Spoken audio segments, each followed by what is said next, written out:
अस्सलाम वालेकुम। कैसे हैं हम सब? उम्मीद करती हूँ खैरियत से होंगे। हम नावल पढ़ रहे थे रूहे अरब। आइए बढ़ते हैं अपने नावल की तरफ। भी को सफर की वजह से यारम काफी थका हुआ लग रहा था। वो रूह के लिए काफी सारी शॉपिंग करके लाया था। रूह को इनमें से कुछ कम ही चीजें पसंद आई थी, जिसे देखते ही से एक बार फिर से वही जानवर याद आ गया। यारम वापिस चलते हैं ना, मुझे यहाँ नहीं रहना। वो इसके करीब बेड पर बैठते हुए बोली। बस 5 दिन और हम वापिस चले जाएंगे। यारम ने इसे अपने करीब करते हुए इसका सर अपने सीने पर रखा। नहीं यारम, मुझे यहाँ नहीं रहना, प्लीज वापिस चले, हम यहाँ नहीं रहेंगे। यारम इसका डर बहुत अच्छे तरीके से समझ रहा था। वो अभी तक इस जानवर से डरी हुई थी, या शायद इससे। अब वो जानवर वापस नहीं आएगा। यारम ने इसे समझाने की कोशिश की। यारम, हम अगले साल अपने बच्चे भी यहाँ नहीं लाएंगे। अचानक इसके कंधे पर सर उठाकर मासूमियत से बोली तो यारम मुस्कुराए बिना न रह सका। मेरा मतलब है, इतनी खतरनाक जगह पे ये। इसने यारम की मुस्कुराहट को देखे बिना दोबारा इसके सीने पर अपना सर रख दिया। हमारे बच्चे डर जाएंगे। रूह का अंदाज बिल्कुल किसी बुरी अम्मा की तरह था, जो अपने बच्चों की हिफाजत के लिए कुछ भी कर सकती है। होके जान, हम यहाँ नहीं आएंगे दोबारा, अगर हमारे बच्चों का सवाल है। यारम के डिंपल गहरे हो रहे थे। यारम के कहने पर रूह ने इसके चेहरे की मुस्कुराहट देखी, फिर शर्माकर इसके सीने में सर छुपा गई। मेरा वो मतलब नहीं था, फुमिन मिनाई। यारम, आपके हाथ में दोपहर में वो जो छुरी थी, वो कहाँ है? रूह के सवाल पर वो इसे देखने लगा। मेरे पास ही है, तुम क्यों पूछ रही हो? मैंने वैसी छुरी किसी और के पास भी देखी है, पता नहीं किसके पास। दिखाएं मुझे वो, मैं याद करने की कोशिश करूं। छोड़ो यार, तुमने किसके पास देख ली, फिलहाल मेरे बारे में सोचो। यार, मैंने इसे अपने मजीद करीब करते हुए कहा। इससे पहले कि वो कुछ और कहती, इसके लबों पर अपने होंठ रख चुका था। इस वक्त वो सिर्फ अपने और रूह के बारे में बात करना चाहता था, किसी छुरी या चाकू के बारे में नहीं। रात का न जाने कौन सा पहर था, रूह की आंख खुल गई। यारम इसके साथ गहरी नींद में था। नींद में भी इसने रूह के गिर्द इतना घेरा बनाए रखा था, जैसे कोई छोटा सा बच्चा अपनी कोई अजीज खिलौना अपने पास रखकर सोता है। दोपहर में भी वो काफी देर तक सोती रही। मजीद लेटे रहना रूह को मुश्किल लगा। उठकर खिड़की की तरफ आई। दिन का मंजर अब भी इसके सामने था। दिन के बारे में सोचकर एक बार फिर से खौफ ने इसके गिर्द सार बांध लिया। इस जगह इसने दोपहर को वो इंसानुमा जानवर देखा था। बर्फ की सफेदी और घर के अंदर से सारी लाइट्स ऑन होने की वजह से बाहर काफी रोशनी लग रही थी। इसने बाहर इसी जगह पर देखा जहां दोपहर को यारम ने इस जानवर को मारा था। इस वक्त वहां इसी नस्ल के बहुत सारे जानवर थे। उसने देखा कि वो सारे जानवर वहां पे इस मुर्दा जानवर का गोश्त नोच नोच कर खा रहे हैं। कैसे कोई अपनी ही नस्ल को इस तरह खा सकता है? या अल्लाह, आपका बहुत बहुत शुक्र, आपने हमें इस नस्ल में से नहीं बनाया। लेकिन क्या हम में और इनमें कोई फर्क है? क्या हम लायक हैं अशरफुल मखलूकात कहलाने के?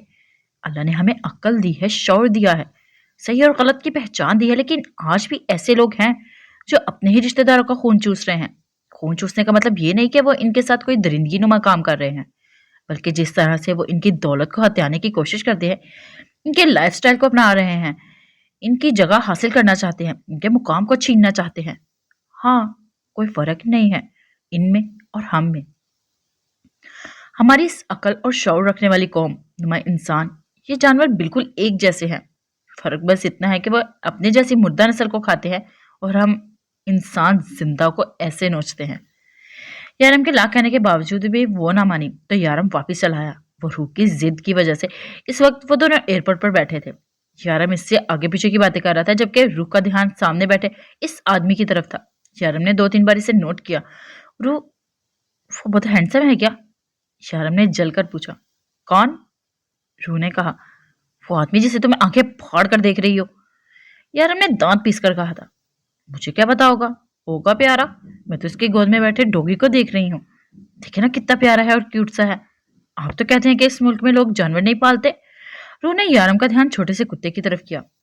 रूह, ये एयरपोर्ट है, यहाँ पर दुनिया के बहुत सारे लोग हैं, और ये कुत्ता अगर इस आदमी का भी है तो ये इस मुल्क का नहीं है। और वो छोटा और प्यारा सा नहीं है, बहुत तेज और जहीन किस्म की नस्ल का है ये सिर्फ देखने में ही छोटे होते हैं, और जितना क्यूट सा लग रहा है ना, बिल्कुल भी क्यूट नहीं है, बहुत खतरनाक है।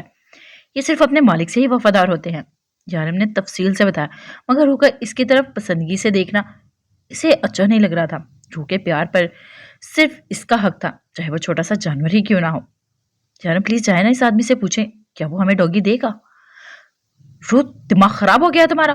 मैं किसी आदमी से इसका पालतू जानवर क्यों मांगने लगा? यारम ने इनकार करते हुए कहा। यारम, आप तो कहते थे कि आप मुझसे बहुत प्यार करते हैं। रू को अचानक ही इसका प्यार याद आ गया। रू मेरी जान, मैं तुमसे बहुत प्यार करता हूँ, मगर इसका मतलब ये हरगिज नहीं है कि मैं लोगों से इनके कुत्ते मांगता फिरूंगा। और तुम्हें क्या लगता है वो आदमी वो कुत्ता हंसी खुशी तुम्हें दे देगा? बेचारे ने बहुत मेहनत से पाला होगा इसे। यार हमने बात खत्म करना चाहिए। कहाँ पाला है? इतना छोटा तो है। वो पालूंगी मैं, अगर आप इसको यहाँ लेकर आएंगे तो। एक बार पूछने में क्या हर्ज है? आप मेरे लिए लिपस्टिक नहीं लाए थे। रुको, अचानक ही याद आ गया कि शॉपिंग की चीजों में बीच में लिपस्टिक नहीं थी।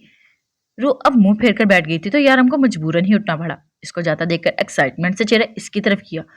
बेस्ट ऑफ लक दोनों हाथों के अंगूठे दिखाते हुए कहा, प्लीज इस आदमी को मनाकर डोगी ले आइएगा। यार हमने एक नजर अपनी बेवकूफ बीवी को देखा और फिर उठकर इस आदमी की तरफ चल दिया। अब दुबई का डॉन लोगों से कुत्ते मांगता फिरेगा। Can I talk to you sir? यार हमने आदमी के करीब बैठते हुए कहा।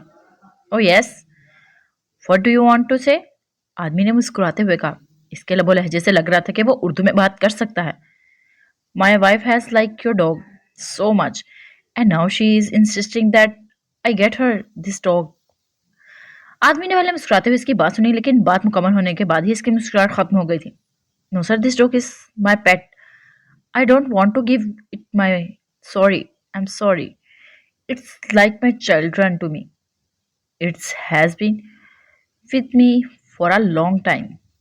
आदमी ने इनकार करते हुए कहा, see I want this dog, you can take whatever you want to any cost. I will give you as much money as you want. My wife has very fondly asked me and cannot avoid any of his things. This dog has her choice and she should get it. I love my wife dearly. यार हम अब भी इसे मनाने की कोशिश कर रहा था, जबकि इसका दिल चाह रहा था अपने पीछे की जेब से ब्लेड निकालकर इसकी गर्दन काटे और वो कुत्ता रूह को दे दे। You can ask me anything in the world, insist I am ready to give you anything. I am willing to give you 250,000 dirham for this dog. I think this price is enough for this dog. आदमी बेयकीनी से आंखें फाड़े से देख रहा था। तुम्हारे Indian currency में ये 1 करोड़ से ऊपर होगा। यार हमने इसके हाथ से इसका कार्ड देखते हुए कहा, जहां राकेश मल्होत्रा लिखा था। तुम्हारा दिमाग खराब है? तुम एक छोटे से कुत्ते के लिए इतने पैसे देने को तैयार हो? आदमी भी अब इससे इसी की जुबान में बात करने लगा। हाँ, मैं तुम्हारे इस कुत्ते के लिए तुम्हारी मुंह मांगी रकम देने को तैयार हूँ। अगर ये कम है तो और देने को तैयार हूँ। मुझे मेरी बीवी को ये कुत्ता तोहफे में देना है। यार हमने इसकी गोद में कुत्ता देखते हुए कहा, तुम्हें पता है मुझे इस दुनिया में बस यही एक जानवर अच्छा नहीं लगता, लेकिन मेरी बीवी को ये बहुत पसंद आया है। तुम ये मुझे दे दो, बदले में मैं तुम्हारी जिंदगी संवार दूंगा। If this is a golden chance for you, you can chance your life. यार हमने बात खत्म करना चाहिए, मौके से फायदा उठाना चाहिए। यार ने सोचते हुए देखकर कहा, मैं 30,000 दरहम लूंगा। वो काफी देर सोचने के बाद बोला तो यार के डिंपल नुमाया हुए। तुम्हें तो कहा था मौके से फायदा उठाना चाहिए।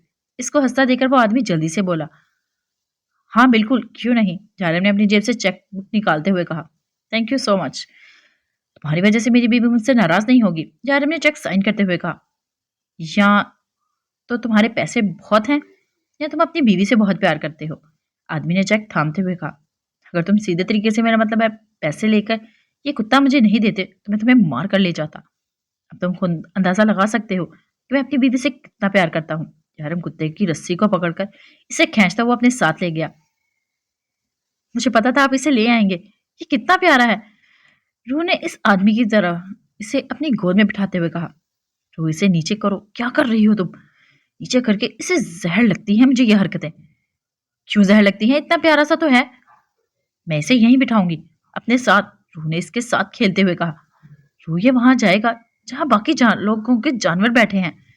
इसे इस तरह से अपनी गोद में बिठाकर अलाउड नहीं है। ये वहां अकेले डर जाएगा ना। रूह ने मासूमियत से कहा, बीबी ये डॉग है, ये नहीं रहेगा। लोग बहुत बहादुर होते हैं, तुम बेफिक्र होकर इसे एयर होस्टेस के हवाले कर दो।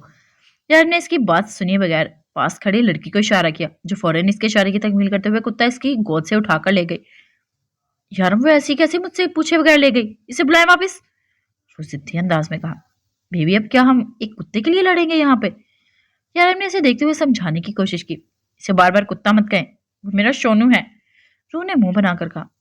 वाह, बेबी नाम भी रख लिया इतना जल्दी सोनू? यारम ने हंसते हुए कुत्ते का नाम दोहराया।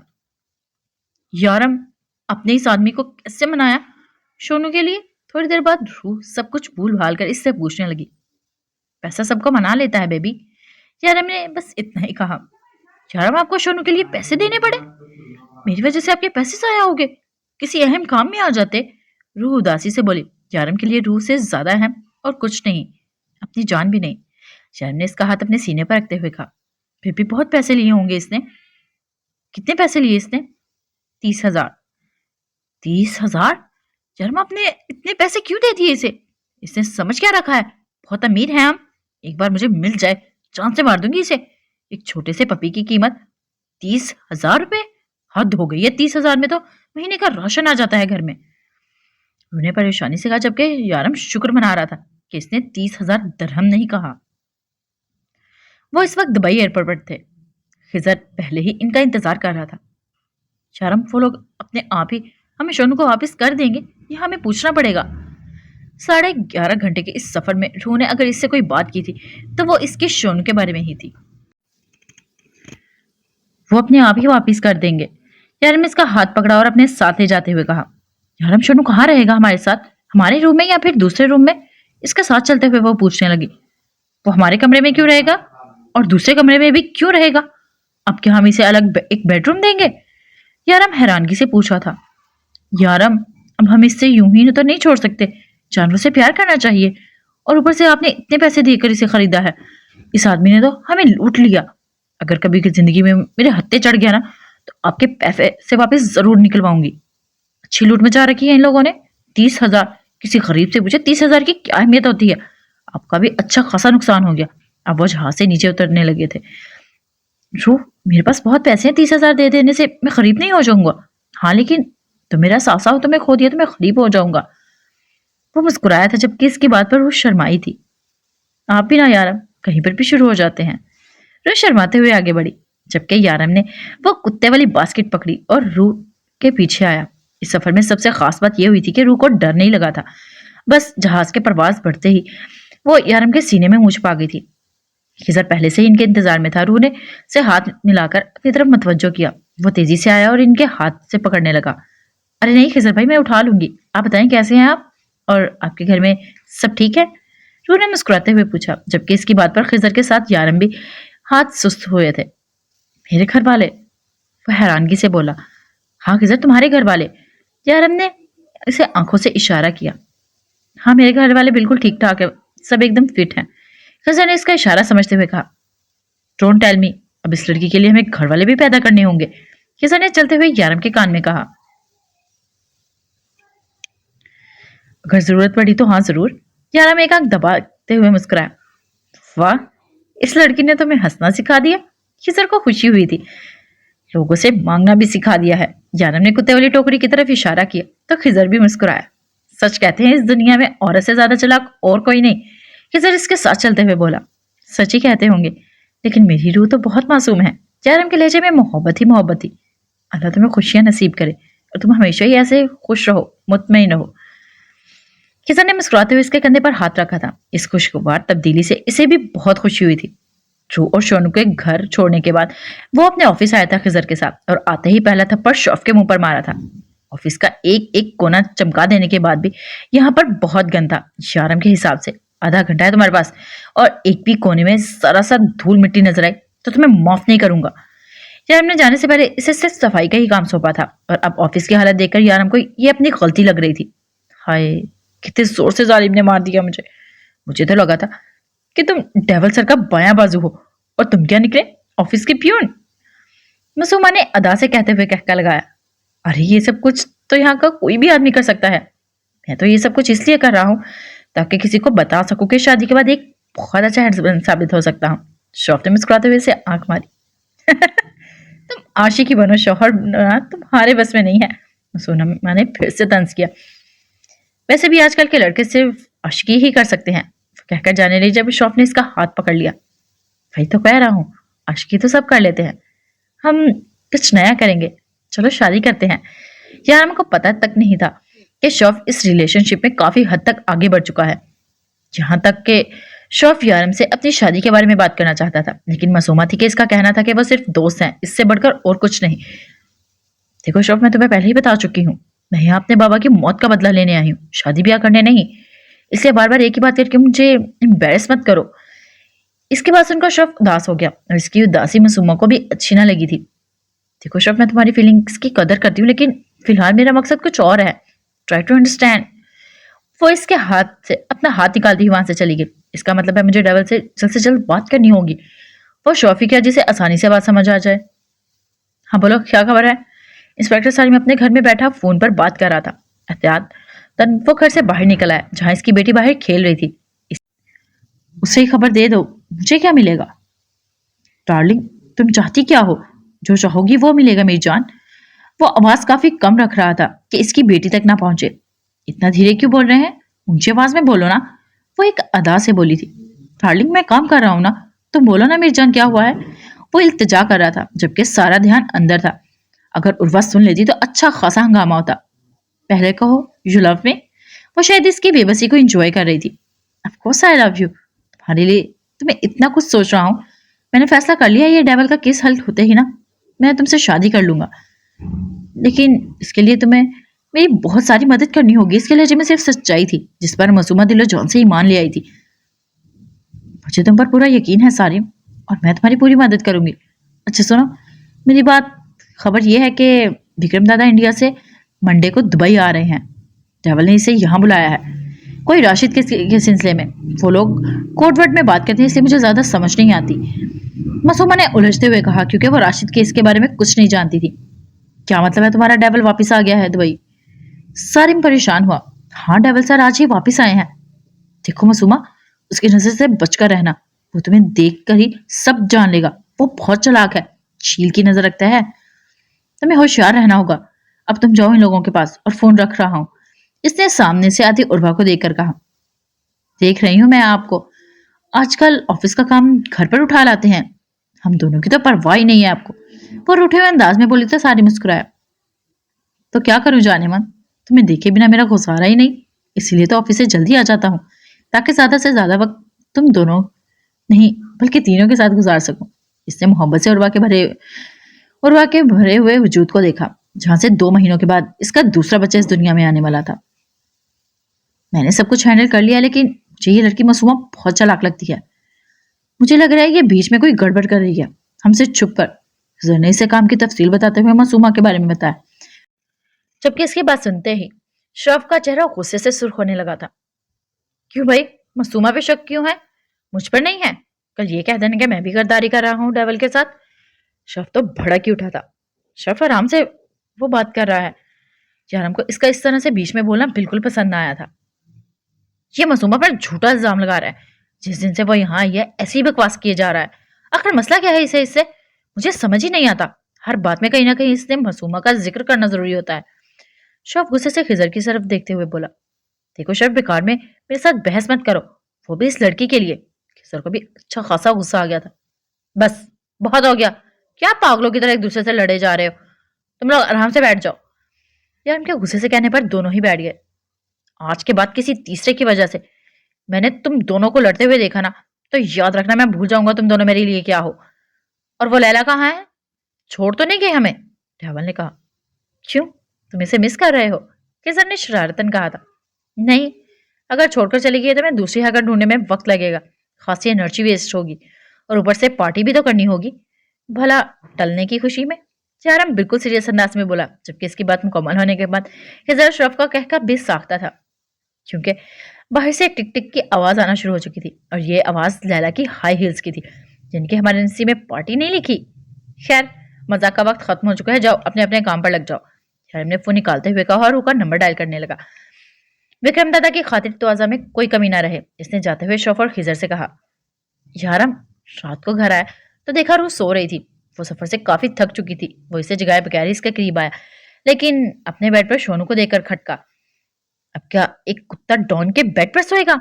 इसका दिल चाहा कि एक गोली मार के अभी ये किस्सा ही तमाम कर दे, लेकिन फिलहाल ये इसके बस में नहीं था। इसने गर्दन से कुत्ते का पट्टा पकड़ा और ऊपर की तरफ लटका लिया। कुत्ता इसकी तरफ लपक कर नीचे उतरने की कोशिश कर रहा था, साथ ही दबी दबी चीखें भी निकल रही थी, जिसकी वजह से रूह मैडम की आंख खुल गई। रूह, ये कुत्ता बेड पे क्या कर रहा है? वो सख्ती से बोला, जबकि हाथ अभी तक हवा में लटक रहा था कुत्ते समेत। ये कुत्ता नहीं है, इसका नाम सोनू है। रूह ने याद दिलाते हुए जल्दी से लपक कर कुत्ते को पकड़ना चाहा, जबकि यारम ने फेंकने वाले अंदाज में कुत्ते को इसकी गोद में डाला। पीला पाला सोनू, चोट तो नहीं लगी? रूह सोनू को टिटोलते हुए बोली।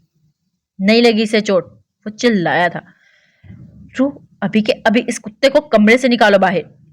ठीक है, जा रहे हैं हम बाहर, रूह ने उठते हुए कहा, जबकि यारम ने इसका हाथ पकड़ लिया। रूह, तुम कहाँ जा रही हो? दूसरे कमरे में जा रही हूँ, और कहाँ जा रही हूँ? मतलब अब तुम इस कुत्ते के लिए ये कमरा छोड़ दोगी? यारम को अब इस पर गुस्सा आने लगा था। तो इसे अकेले दूसरे कमरे में डर लगेगा ना? रूह ने मुंह बनाकर कहा। रूह, ये एक कुत्ता है, इसे बाहर निकलते हुए डर नहीं लगेगा। इसे बाहर करो इस कमरे से, और खबरदार जो तुम इस कमरे से बाहर निकल गई तो टांगे तोड़ दूंगा तुम्हारी। फिलहाल इसे सोनू से ज्यादा रूह पे गुस्सा आ रहा था, जो एक कुत्ते के लिए इसे छोड़कर जा रही थी। बाहर करो इसे, बल्कि मैं खुद करता हूँ। ये कहते हुए यारम आगे बढ़ा, इसका पट्टा पकड़कर कमरे से बाहर कर दिया। जो भी उठकर बाहर जाने लगी। रूह, तुम्हें मेरी एक बार समझ में नहीं आ रही? कुछ ज्यादा ही सर चढ़ा लिया मैंने तुम्हें। अब इसे सचमुच में इस पर गुस्सा आ गया था। यारम, मैं तो आपके लिए खाना लेने जा रही थी। रूह इसे गुस्से में देखकर वाकई घबरा गई थी। शुक्र है सोनू के अलावा शोहर का भी ख्याल आया तुम्हें, वो जताते हुए बोला। तुमने खाना क्यों बनाया? हम बाहर चलकर कुछ खा लेते, इतनी थकावट होती है सफर से। यारम समझ चुका था कि वो इसके गुस्से की वजह से इतनी कम आवाज में बात कर रही है।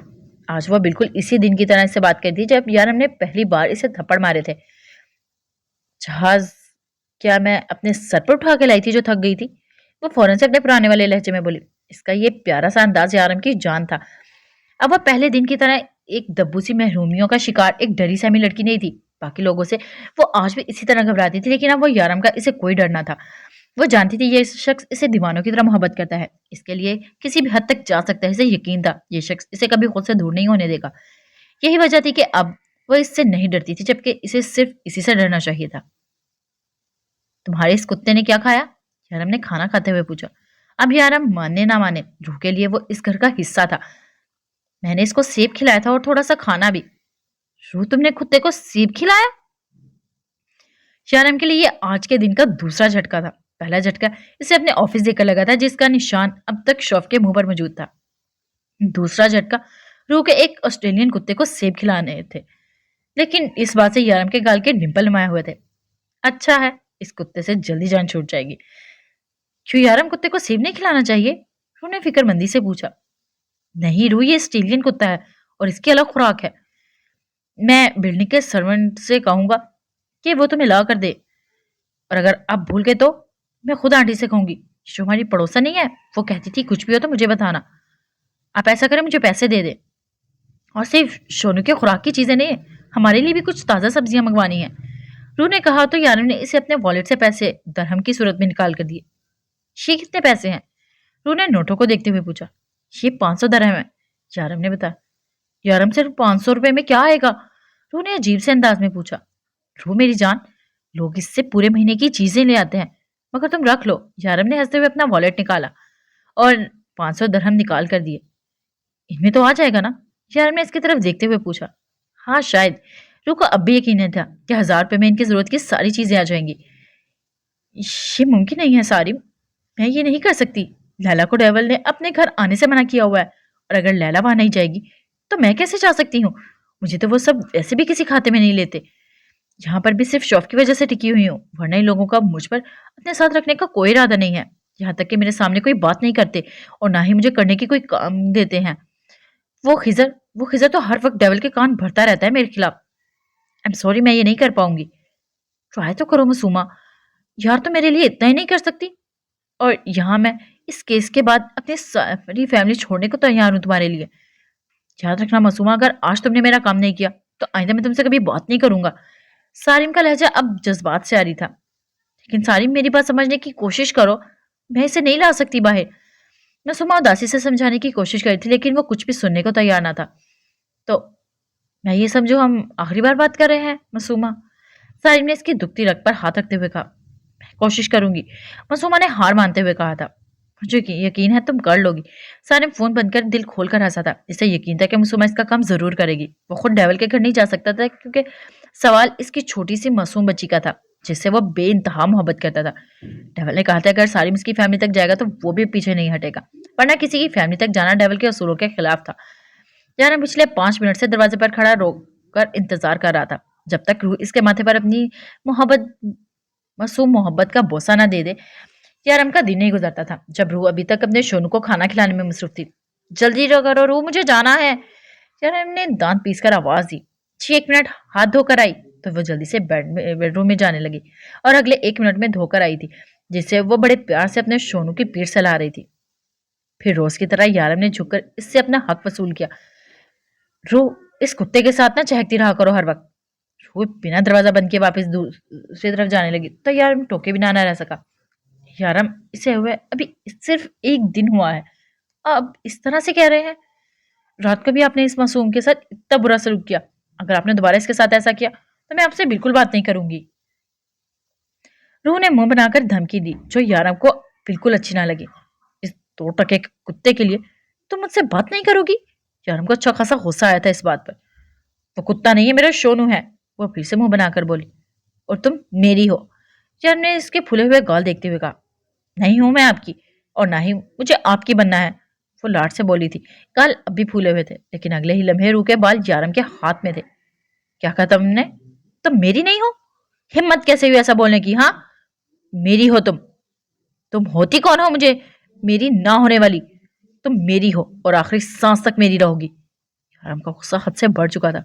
यारम क्या कर रहे हैं आप? बाल छोड़े मेरे। दर्द की शिद्दत से रूह की आंखों में आंसू निकलने लगे। किसकी हो तुम? यारम का इरादा सारे हिसाब बेबाक करने का था। आ, आ, आप की छोड़े। रूबा मुश्किल ही बोल पाई थी। शाबाश, आइंदा ऐसा मत बोलना। बहुत प्यार करता हूं तुमसे। इसका चेहरा अपने हाथों में लेते हुए इसका माथा चूमकर कहा और बाहर निकल गया। क्या क्या चाहिए मुझे बता दो, मैं ला देता हूँ। ये तो मेरे साथ चलो, तुम्हें सब कुछ ले दूंगा, शॉप ने ऑफर करते हुए कहा जब वो लैला से शॉपिंग की बात कर रही थी। हाँ, तुम इसी के साथ चली जाओ, मेरा कहीं जाने का कोई प्लान नहीं है, मेरा मूड बहुत खराब है, लैला ने नखरे दिखाते हुए कहा। लैला, इसे फैशन के बारे में क्या पता? मैं आजकल की कुछ चीजें लेना चाहती हूँ। अब तुमसे बेहतर फैशन को कौन फॉलो करता है? मासूमा ने इसे अहमियत देते हुए कहा जिस पर वो इतराई है। हाँ, ठीक ही कहती हो तुम, फैशन को मुझसे बेहतर कौन जानता है। ठीक है, मैं चलती हूँ तुम्हारे साथ, वह एहसान करने वाले अंदाज में बोली थी जबकि शॉप ने मुंह लटकाया था। यारम, वो मासूमा को कुछ शॉपिंग करनी है, आज कोई खास काम नहीं है तो क्या मैं और वो शॉपिंग करने जाए? हॉस्पिटल वाले दिन के बाद वो कम ही यारम से मुखातिब होती थी। आज काफी दिनों के बाद वो इसके ऑफिस में भी आई थी। इसके लिए काम नहीं है लेकिन तुम्हारे लिए है, यारम ने बात ही खत्म करते हुए कहा। हम जल्दी आ जाएंगे, मैं अपने सारे काम खत्म कर चुकी हूँ। बस जस्टिस अहमद तैमूर के बेटे का अकाउंट हैक करना रह गया है, वो मैं वापस आकर कर लूंगी। मुझे रिफ्रेशमेंट भी चाहिए। लैला ने कहा तो यामिन से जाने की इजाजत दे दी। ठीक है, लेकिन मुझे अहमद तैमूर के बेटे के अकाउंट जल्द से जल्द चाहिए। जारिम ने इसे देखते हुए कहा तो इसने गर्दन हाँ में हिलाई। मैं आते ही काम शुरू कर दूंगी। ये काम जस्टिस अहमद के बेटे ने नहीं किया, इसने अपने आप पर इल्जाम लिया है ताकि इसका दोस्त बच सके। फिजा ने कंप्यूटर पर देखते हुए शौफ को बताया जो कब से कभी इसे और कभी स्क्रीन को घूर रहा था। तुम खुद तो बहुत स्मार्ट समझते हो ना? वो जो कब से जरूरी काम देख रहा था शौफ की बात पर इसे देखने लगा। यकीनन वो कल वाली बहस अभी तक नहीं भूला था। नहीं, मैं अपने आप को स्मार्ट नहीं समझता बल्कि मैं स्मार्ट हूँ, हसन ने थ्योरी चढ़ाकर कहा और नजरें फिर से कंप्यूटर पर जमा ली। अगर इतने ही स्मार्ट हो तो बताओ, एक दीवार को एक मजदूर 10 दिन में बनाता है, इसी दीवार को 10 मजदूर कितने दिन में बनाएंगे? इसके बेफजूल और काम से हटकर सवाल पर खजर ने इसे घूर कर देखा। फिर भी अपनी स्मार्टनेस बताने के लिए इसे इस सवाल का जवाब तो देना ही था। 1 दिन में? खजर ने जवाब दिया और एक बार फिर से कंप्यूटर स्क्रीन पर देखने लगा। इंतहाई बेवकूफ इंसान हो तुम। अगर वो दीवार पहले से ही बनी हुई है तो 10 मजदूर इसे वापस बनाएंगे ही क्यों? शायद से जुबान दिखाता हुआ बाहर निकल गया जबकि खिजर गर्दन नफी में हिलाता हुआ एक बार फिर से अपने काम में मसरूफ हो गया। खिजर अक्सर शौफ का बचकाना बातें कोई ऐसे ही नजरअंदाज कर देता था लेकिन शौफ बदला जरूर लेता था इसे। खिजर के लिए यही सब लोग एक इसकी फैमिली थे। यारम, शौफ, लैला, हाँ लैला जिससे वो बहुत प्यार करता था। लैला, क्यों ना हम इसे भी अपने साथ ले चले? मासूमा ने गाड़ी में बैठते हुए कहा। किसे? लैला ने सोचा शायद वो शॉप का नाम लेगी। अरे वो डेवल सर की बीवी, और किसे? आखिर से भी तो पता चले तुम इससे बेहतर हो। मेरा तो मतलब है वो अपने आप को शायद दुनिया की सबसे हसीन लड़की समझ रही होगी, क्योंकि डॉन ने इससे शादी कर ली। जबकि इस बात में तो कोई शक नहीं, तुम ज्यादा हसीन न हो। क्या प्लान कर रही हो तुम? तुम्हें क्या लगता है मुझे समझ नहीं आ रही? क्या समझती हो तुम मुझे? लैला ने इसके चेहरे की तरफ देखते हुए कहा, जहाँ एक रंग आ रहा था और दूसरा जा रहा था। तो मुझे जलील कराना चाहती हो इस लड़की के सामने, ताकि बार बार वो मुझे ये कहे कि डेविल इसका है और मैं इस लड़की से जलूं? लैला ने कहा तो मासूमा की रंगत उड़ी, एकदम ही वापस लौट आई कि शुक्र है वो नहीं समझी थी कि मासूमा आखिर कर क्या रही है। हरगिज नहीं, मैं बस इस लड़की पर यह जाहिर करना चाहती हूँ कि वो डेविल सर के लायक नहीं है। डेविल सर का जोड़ तुमसे बनता है। मेरा मतलब है वो खुद कितनी हसीन है, इनकी जोड़ी तुम्हारे साथ अच्छी लगती है, इस रूह के साथ नहीं। मेरा ख्याल है हमें इस लड़की को इस बात का एहसास दिलाना चाहिए। इसे ख्याल बुरा नहीं है। लैला ने इसकी बात काटते हुए कहा तो वो मुस्कुराई। डेविल सर से तो इजाजत लेनी पड़ेगी।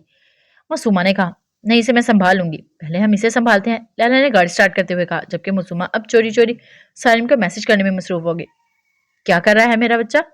यार हमने अपना काम निपटाकर इसे फोन किया था। सोनू के साथ नहीं हूँ, अंदर हूं मैं। वो बाहर सोफे पर बैठा टीवी देख रहा है। रूह ने जवाब दिया, जबकि आवाज बहुत ही कम थी। शायद वो अभी तक सुबह वाले रवैये से डरी हुई थी। कुत्ता टीवी देख रहा है, वो भी सोफे पर बैठ के? हमारे घर का कुत्ता भी नवाब है। जयराम ने आ भरकर कहा, यकीनन वो इससे नाराज थी। सुबह जो कुछ भी हुआ था इसके बाद इसका नाराज होना बनता था। यह आराम खुद भी नहीं जानता था कि बेख्तियारी में वो क्या करके आया है।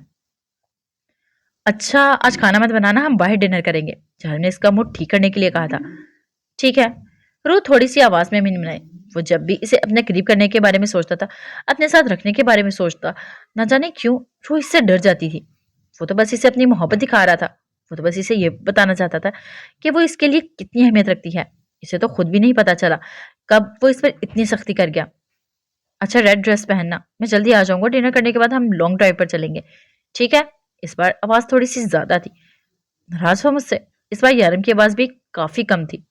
नहीं, आप नाराज हैं? ध्रुव ने सवाल किया। ऐसा कभी मुमकिन है? वो उल्टा इसी से पूछने लगा। अगर जिस्म से रूह निकल जाए ना रूह, तो जिस्म बेजान हो जाता है। अगर मैं तुमसे रूठ गया तो मैं बेजान हो जाऊंगा, और मैं जानता हूं तुम मुझे कभी बेजान होने नहीं दोगी। तैयार है ना? वो कहकर फोन बंद करने लगा, जब रूह फिर से बोली, क्या सोनू भी हमारे साथ जाएगा? ये रोमांटिक डेट है मेरी जान, हम सोनू को अगली बार साथ ले चलेंगे। इससे पहले कि रूह कुछ कहती, यार हम फोन बंद कर चुका था। अब मेरे रोमांस पे भी टांग अड़ाएगा ये कुत्ता। यार हम जल कर सोचा, कल विक्रम दादा ने आना था। इसके बाद वो जानता था कि वो कितना मसरूफ रहेगा।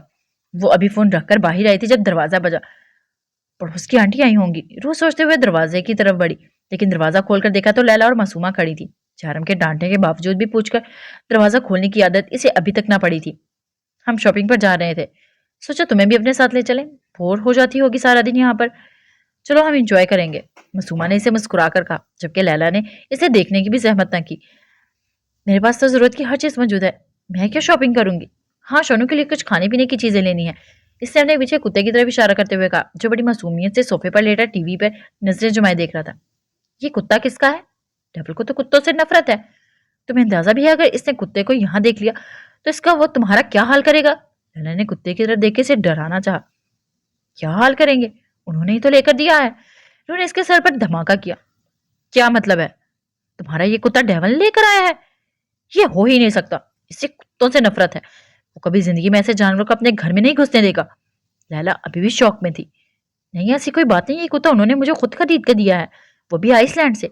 इसे लैला की बात बिल्कुल अच्छी नहीं लगी थी, इसलिए तफसील से बताने लगी, लेकिन तफसील सुनने का बिल्कुल भी टाइम ना था, क्योंकि मासूमा को कब से सारिम के मैसेज आ रहे थे कि वो शॉपिंग मॉल पहुंच चुका है। बस ये सारी बातें हम बाद में कर लेंगे, तुम डॉगी को ले चलो, बाहर चलते हैं, मासूमा ने जल्दी से कहा। लेकिन मैंने यारम से नहीं पूछा, हम सर को रास्ते में बता देंगे। बस तुम जल्दी चलो। अगर ये दोनों यारम के साथ काम करने वाली जगह पर ना होती तो वो कभी इनके साथ नहीं जाती, लेकिन ये यारम के साथ काम करती थी, यकीनन वो इसे बताकर यहाँ आई होंगी इसे लेने। यही सोचते हुए इसने बाया पहना और यारम के दिए हुए पैसे उठाए और सोनू की रस्सी पकड़कर चल दी। आज मैं जल्दी जाऊंगा घर वापिस। तुम ऐसा करो, काम की डिटेल मुझे बताओ, मैं रूह को बाहर ले जाना चाहता हूँ। यारम ने खजर के हाथ से फाइल लेते हुए कहा, ठीक है तुम चले जाना, ये जस्टिस अहमद तैमूर के बेटे की फाइल है। मैंने सब कुछ देख लिया है और मुझे यकीन से कह सकता हूँ कि ये जस्टिस अहमद तैमूर के बेटे ने नहीं किया, बल्कि इसके किसी दोस्त ने किया है, जिसे वो बचाना चाहता है। जानता है कि वो जस्टिस का बेटा है, आसानी से निकल जाएगा।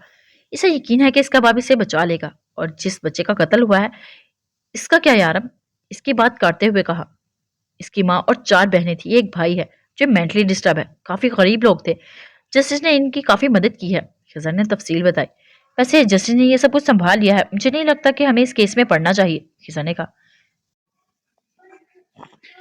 नहीं, जिस लड़के ने इस बच्चे को मारा है, इसकी अपनी उम्र 16 साल की है। 16 साल की उम्र में एक बच्चा कातिल बन चुका है और इसके अंदर से कत्ल करने का खौफ खत्म हो चुका है। इसने 13 साल के एक लड़के को बेदर्दी से मार डाला।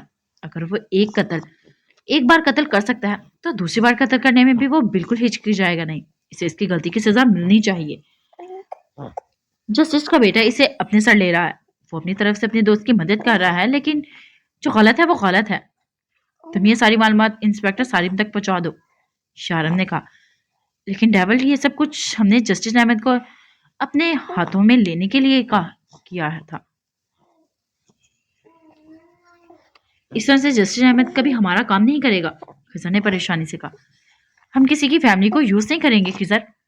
तुम ये सब कुछ इंस्पेक्टर सालिम तक पहुंचा दो और आगे वो खुद संभाल लेगा। वो अपना काम समझता है। खिजर हाँ में गर्दन हिलाकर वहां से चला गया। वो इस वक्त दुबई के बहुत बड़े शॉपिंग मॉल में जा रहे थे जब लैला ने शोनू को वहां एक बंदे को पकड़ाने के लिए कहा। तुम इस कुत्ते को इनके हवाले कर दो, हम जब वापिस आएंगे तो ले लेंगे। मॉल के अंदर कुत्ते लेकर जाने की इजाजत नहीं है, लैला ने कहने के साथ ही इसका हाथ से रस्सी थामी और इस आदमी को पकड़ाई। क्यों? वो अभी तक इसी सदमे में थी कि यारम ने यह कुत्ता खुद अपने घर में रखा है, इसीलिए इसने बहुत एहतियात से कुत्ते की रस्सी इस आदमी को पकड़ाई थी। चलो अब मैं तुम्हें बताती हूँ फैशन क्या है। तुम्हें तो पता ही नहीं होगा कि मर्दों को कौन सी चीज मतवज्जो करती है। लैला एक अंदाज से चलती हुई आगे बढ़ी। मुझे क्या जरूरत है किसी के मर्द को अपनी तरफ मतवज्जो करने की? मुझे बस मेरे शौहर से मतलब है और किसी से मेरा कोई लेना देना नहीं है। और माशाल्लाह वो पहले से ही मेरी तरफ मतवज्जो है। रूह ने शर्माते हुए लैला को आग लगाई थी। ये तो ठीक है, मगर तुम लड़की हो, तुम्हें फैशन को थोड़ा फॉलो करना चाहिए। ठीक है डेवल, तुम्हें घर से बाहर निकलने नहीं देता, किसी से मिलने नहीं देता, अपने अलावा किसी से बात नहीं करने देता, लेकिन तुम्हें फिर भी फैशन को फॉलो करना चाहिए। लैला ने अपनी तरफ से तंज किया था। मुझे लेकर कुछ ज्यादा ही टची हो गए हैं। इनको अच्छा नहीं लगता मैं इनके अलावा किसी और से प्यार करूं। अब ये शोनू है ना, इसे लेकर भी मुझे डांटने लगते हैं। कहते हैं जब से आया है मुझे इनकी परवाह ही नहीं। वो अब भी शर्म से आ रही थी। वो बेध्यानी में लैला को आग लगा रही थी। हाँ ठीक है, चलो मैं तुम्हें कुछ खरीद कर देती हूँ जो थोड़ा फैशनेबल है। और फिर लैला इसे मेकअप, ज्वेलरी और पता नहीं क्या क्या खरीद कर देने लगी। जिस पर जब रूह ने पैसों का नाम लिया तो लैला ने कहा कि वो इसके शौहर से ले लेगी। ओके गाइस, आज के एपिसोड के लिए इतना ही। फिर मिलते हैं नेक्स्ट एपिसोड में। अपना ख्याल रखिएगा, दुआओं में याद रखिएगा और फीडबैक लाजमी दीजिएगा। फी अमानिल्लाह।